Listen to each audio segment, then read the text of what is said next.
সুগন্ধযুক্ত মশলা দিয়ে মাংস রান্না শেষ হলে রোগান জোশের মতো লাল লাল উপরে তেল ভাসা দেওয়া মানেই রান্নাটা দারুণ হয়েছে। এমন কিছু কিছু খাবার আছে যার সাথে অন্য কিছু তুলনাই হয় না, যেমন গরুর মাংস দিয়ে গরম গরম ভাত। অনেকেই আছে গরুর মাংস দিয়ে ঠান্ডা ভাত খেতেও পছন্দ করেন। আসসালামু আলাইকুম, সবাই কেমন আছেন? আমি কিন্তু আল্লাহর রহমতে বেশ ভালোই আছি।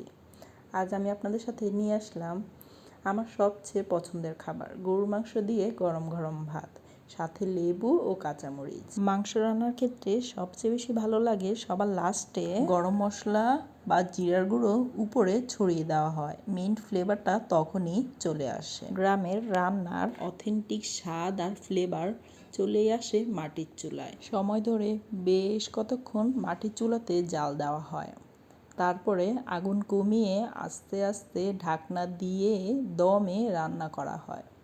নিজের থেকে মাংসটা সফট হয়ে যায়। সবচেয়ে বেশি ভালো লাগে লাস্টে যখন গ্রেভিটা একদম কালো কালো হয়ে যায়, সেই গ্রেভিটা দিয়ে যদি ভাত খাওয়া যায় তা হবে অমৃত। যারা ঝাল বেশি খেতে পছন্দ করেন তাদেরকে দেখেছি মাংস রান্না করার আগে শুকনো মরিচটাকে পানিতে কতক্ষণ ভিজিয়ে রাখে, ব্লেন্ডারে বা পাটাতে সেই শুকনো মরিচগুলো বেটে মাংসের সাথে দিয়েও রান্না করে। আসলে আমরা মাংস রান্না করার ক্ষেত্রে অপশনের অভাব নেই। অনেকে অনেক ধরনের রান্না খেতে পছন্দ করেন। আপনার বাসায় কোন ধরনের মাংস রান্না করেন?